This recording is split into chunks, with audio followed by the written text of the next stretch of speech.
সান্দ্র থেকে সালমা। তিনি একজন ইহুদি নারী। জীবনের নানা বাধাবিঘ্নতায় ছিলেন কিছুটা ক্লান্ত। শান্তির সন্ধানে ছুটেছেন দেশদেশান্তরে। অবশেষে আজানের মধুর ধ্বনি তার মনে আনে পরিপূর্ণ শান্তি। খুঁজে পান ইসলামের পরশ।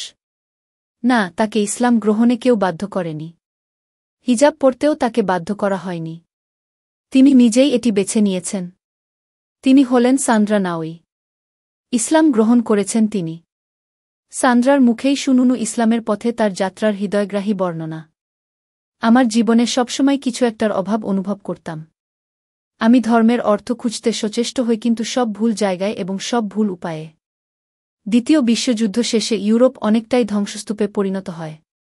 যুদ্ধের সময় আমার পরিবার লুকিয়েছিল। আমার পিতামহকে বন্দী করার পর তাকে ক্যাম্পে নিয়ে যাওয়া হয়। এই সময় আমার মা তার পিতাকে হারায়। 1957 সালে আমার বাবা মা জার্মানির ম্যানহেইম থেকে কানাডায় চলে যায়। আমার বাবা-মা ইহুদি এবং ইহুদি পরিবারেই আমার জন্ম। যুদ্ধের পর আমার বাবা মা উভয় বেশ তিক্ত ছিল এবং অনেকটা বাধ্য হয়েই নতুন দেশে একটি নতুন জীবন শুরু করতে চেষ্টা করে। তারা কানাডায় কানাডিয়ানদের মতো হতে কঠোর চেষ্টা করে। তারা সেখানে তাদের নাম পরিবর্তন করে এবং তাদের ঐতিহ্যকে অনেকটা দূরে সরিয়ে রাখে। আমি আমার বাবা মা থেকে ভিন্ন ছিলাম। আমি আমার ইহুদি বিশ্বাসকেই গ্রহণ করি, কিন্তু আমি তখনও কিছু একটার সন্ধানে ছিলাম। আমি জানি না সেটা কি। যখন আমার অনুসন্ধান শেষ, সান্দ্রা তখন আর নেই। সান্দ্রার স্থান দখল করে হয় সালমা। ইহুদি ধর্ম থেকে ইসলাম গ্রহণ করার সময় আমি সালমা নামটি বেছে নেই। কেননা সালমা, উম্মে সালমা ছিলেন মহানবীর স্ত্রীদের একজন। তিনি ছিলেন এমন একজন নারী যিনি সবাইকে দেখাশোনা করতেন, এবং এটি আমার নিজের নামের সাথে বেশ ঘনিষ্ঠ। কেননা আমি আমার সান্দ্রা নামের অর্থ অনুসন্ধান করে জেনেছি, সান্দ্রা মানে মানবজাতির সাহায্যকারী। ইসলামে প্রথম পরিচয় সম্ভবত আমার যখন 3 বছর বয়স, তখন ক্যাট স্টিভেন্স নামে এক লোকের কথা জানতে পারি যিনি ইসলামে ধর্মান্তরিত হয়েছিল এবং যিনি এখন ইউসুফ ইসলাম নামে পরিচিত। আমাকে তার এই বিষয়টি মুগ্ধ করে এবং তখন থেকেই ইসলাম সম্পর্কে জানতে চেষ্টা করি। আমার টিনেজার বয়সটি ছিল আমার জন্য বেশ চ্যালেঞ্জিং। আমি বিদ্রোহী টাইপের ছিলাম না। আমি কেবলই অসন্তুষ্ট ছিলাম। আমি বাড়িতে কিছুতেই স্বস্তি পাচ্ছিলাম না। এই কারণে আমি 7 বছর বয়সে বাড়ি ত্যাগ করি। 2001 সালে আমি এক মাতাল ড্রাইভারের আঘাতের শিকার হই। তার আঘাতের কারণে আমাকে পুনরায় হাঁটতে শিখতে হয়। এই মাতাল ড্রাইভার আমার গাড়িতে আঘাত হানে। তার আঘাতে আমার গাড়ি বাতাসের সাথে উড়তে থাকে। আমি আমার জীবনের আশা ছেড়েই দিয়েছিলাম। আমার কাছে কেবলই মনে হয়েছিল আমি নিশ্চিত মারা যাচ্ছি। দুর্ঘটনাটি এমন এক সময়ে ঘটে যখন আমি আমার জীবন নিয়ে অনেকটা দ্বিধাদ্বন্দ্বে ভুগছি। আমি সত্যিই জানতাম না আমি আসলে আমার বাকি জীবনে কি করতে চাচ্ছি।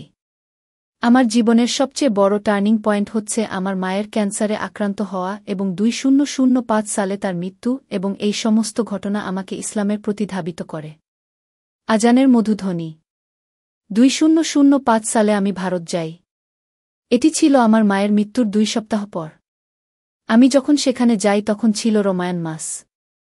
সেখানে প্রথম রাতে আমি ঘুমোতে যাই। ভোর 5টায় আয়ানের শব্দে আমার ঘুম ভেঙে যায়। আয়ানের শব্দের বিশাল শক্তি আমাকে মুগ্ধ করে। আমি আসলে কিছুটা আতঙ্কগ্রস্ত হয়ে পড়ি। আমি জানালার কাছে গিয়ে দাঁড়িয়ে থাকি। দূর থেকে ভেসে আসা এই আজান আমার মনে পরিপূর্ণ সুখ, শান্তি ও একাত্মতার অনুভূতি সৃষ্টি করে। আমি আনন্দে কেঁদে ফেলি। আমার এই কান্না ছিল বিশ্বাসের কান্না। কালেমা পাঠ। আমি কালেমা শাহাদাহ পাঠ করতে এক ইমামের দ্বারস্থ হই। তার নিকট গেলে তিনি আমাকে এই সম্পর্কে ধারণা দেন। তিনি আমাকে বলেন, কালেমা শাহাদাহ হচ্ছে ইসলামের একটি ঘোষণা। এটি কেবলমাত্র একটি স্বীকৃতি। এটি হল তাই যা আপনি বিশ্বাস করেন।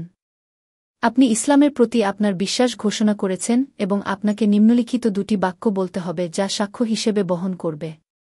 আর তা হল, আমি সাক্ষ্য দিচ্ছি যে আল্লাহ ছাড়া আর কোনো উপাস্য নেই, এবং আমি আরও সাক্ষ্য দিচ্ছি যে হযরত মুহাম্মদ তার রাসূল। বিন্দুমাত্র বিলম্ব না করে আমরা এটি করতে অগ্রসর হলাম এবং সর্বশক্তিমান আল্লাহ নিকট তার আশীর্বাদ চাইলাম, এবং ওই আনন্দের মুহূর্তে আমরা সবাই সাক্ষী হলাম। আমি ইমামের সাথে সাথে বললাম, আশহাদু আল্লা ইলাহা ইল্লাল্লাহু ওয়া আশহাদু আন্না মুহাম্মাদান রাসূলুল্লাহ। তিনি আমাকে এর অর্থ করে শুনালেন, আমি সাক্ষ্য দিচ্ছি যে আল্লাহ ছাড়া আর কোনো উপাস্য নেই এবং আমি আরও সাক্ষ্য দিচ্ছি যে হরত মুহাম্মদ শাহ তার রাসূল। আমার শাহাদাহ পাঠের পর তিনি আমাকে অভিনন্দন জানান। তিনি বললেন, জায়কাল্লাহ খায়রান। আল্লাহ আকবর, আলহামদুলিল্লাহ। আমার ইসলাম গ্রহণের এই কথা আমার পরিবার এবং বন্ধুদের মাঝে বলাটা একটু কষ্টকর ব্যাপারই ছিল। আমি বলতে চাচ্ছি, এটি বলার আমার কোনো উপায় ছিল না যে আমি ইহুদি ধর্ম ত্যাগ করে মুসলিম হয়ে গেছি। হিজাব পরিধান। আমি প্রথম যখন হিজাব পরতে শুরু করি, প্রথম 4 সপ্তাহ ভয়ঙ্কর স্নায়বিক দুর্বলতায় ভুগতাম। আমার কথা এবং চিন্তা সম্পর্কে অন্যদের প্রতিক্রিয়া কী হবে এটি ভেবেই স্নায়বিক অস্বস্তিতে ভুগতাম। কিন্তু প্রথম এই 4 সপ্তাহ পরেই স্বস্তি বোধ করি। হিজাবের প্রতি মানুষের প্রতিক্রিয়ায় আমি ক্রমাগত বিস্মিত হয়েছি। সমস্যাটি হল উত্তর আমেরিকার মানুষেরা হিজাব পরিহিত নারীকে নিপীড়িত এবং পরাধীন হিসেবে মনে করেন। হয়তো কিছু দেশে কিংবা কিছু শাসন ব্যবস্থায় এটি সত্য হতে পারে, কিন্তু কানাডার জন্য নয়। এখানে আমাদের পছন্দের স্বাধীনতা রয়েছে এবং আমি এটিই বেছে নিয়েছি। আমি মনে করি তারা যাই মনে করুক না কেন, নারীদের শরীর ঢেকে রাখতে হিজাব পরিধান করা অতি জরুরি। পবিত্র কুরআনেও তাই বলা হয়েছে। হিজাব পরে আমি সত্যিই স্বস্তি অনুভব করি। আমি আনন্দিত এটি পরে। এখন তো হিজাব ছাড়া বাইরে জনমুখে যাওয়ার কথা কল্পনাও করতে পারি না। প্রথমবারের মতো আমি যখন হিজাব পরে আমার কর্মস্থলে যাই, তখন আমি সামান্য নার্ভাস ছিলাম। আমি শহরের কেন্দ্রস্থলে একটি লিগ্যাল ফার্মে আইনি সহকারী হিসাবে কাজ করছি, সুতরাং পোশাকের ব্যাপারে সামান্য রক্ষণশীলতার বিষয় রয়েছে। আমি আমার সহকর্মীদের কাছ থেকে যে অভ্যর্থনা পেয়েছি তা অধিকাংশ ক্ষেত্রেই ছিল মধুর। তবে কেউ কেউ মুখে ভেঙচি কাটত, কেউ আবার কৌতুকপূর্ণ দৃষ্টিতে তাকিয়ে থাকত এবং আমার অনেক সহকর্মী আমার ডেস্কের পাশ দিয়ে যেতে সংকোচ বোধ করত। দুঃখের বিষয় হল, আমার সবচেয়ে খারাপ এক অভিজ্ঞতা হয়েছে যা আমি মুসলিম সম্প্রদায় থেকে পেয়েছি। এক শুক্রবার আমি জুমার নামাজের জন্য বের হই। পথিমধ্যে আমার ফোন বেজে ওঠে এবং এটি ছিল একজন মুসলিম মহিলার ফোন। তিনি আমাকে বলেন, আপনি এখনও হিজাব পরেন? আমি তাকে উত্তরে বললাম, হ্যাঁ। এবং তিনি আমাকে বললেন, ও আচ্ছা, আমার সব বন্ধুরা তো হতবাক, কেমন করে এক শ্বেতাঙ্গ মেয়ে মুসলিম হওয়ার ভান করছে। তাদের এই ধরনের মন্তব্য আমার হৃদয়ে আঘাত করে। এই কারণে যে আমি কোনো ভান করছি না। আমি উত্তর আমেরিকান হওয়ার কারণে লোকজন সবসময় এমনটি মনে করে থাকে এবং তারা মনে করে আমি ইসলামে ধর্মান্তরিত হয়ে রাজনৈতিক বিবৃতি সৃষ্টি করছি। কিন্তু আমি মনে করি বিবৃতি সৃষ্টি করার চেয়েও বড় কথা হল আমি কে। আমি একজন মুসলিম এবং আমি হিজাব পরিধানকেই বেছে নিয়েছি। এখানে একটি মিথ প্রচলিত আছে, আর তা হল লোকজন নিশ্চিত ধরে নেয় যে উত্তর আমেরিকান মহিলাদের মধ্যে যারা ইসলামে ধর্মান্তরিত হয়েছে তারা সবাই বিবাহিত। তিনি অবশ্যই এটি করেছেন তার স্বামীর জন্যই। যথেষ্ট বিস্ময়কর, কিন্তু আসলে তা নয়। আমি একজন মুসলিম নারী। আমি আমার সঙ্গীর সাথে সাক্ষাৎ হওয়ার অনেক পূর্ব থেকেই হিজাব পরছি। আমার স্বামী শেখ জামাল জাহাবি 1980 সালে লেবানন থেকে কানাডায় আসেন। তিনি একটি ইসলামী কেন্দ্রের একজন ইমাম। আমি তার সম্পর্কে জানতাম, কিন্তু আমাদের পারস্পরিক বন্ধুত্বপূর্ণ সম্পর্ক তখনও পর্যন্ত ছিল না যতক্ষণ পর্যন্ত না আমরা জানতে পারি আমরা কতটা অভিন্ন। আমার বাবার সঙ্গে এখনও পর্যন্ত হিজাব পরা অবস্থায় আমার দেখা হয়নি এবং এখনও পর্যন্ত আমার স্বামীর সঙ্গে তার সাক্ষাৎ হয়নি। আমরা একটি পরিবার হিসাবে বাবার কাছে যাচ্ছি। যদিও আমি কিছুটা নার্ভাস অনুভব করছি। আমার বাবা কি বলবে সে সম্পর্কে আমি ঠিক নিশ্চিত নই এবং তিনি কিভাবে প্রতিক্রিয়া দেখাবে সে সম্পর্কেও আমি নিশ্চিত নই।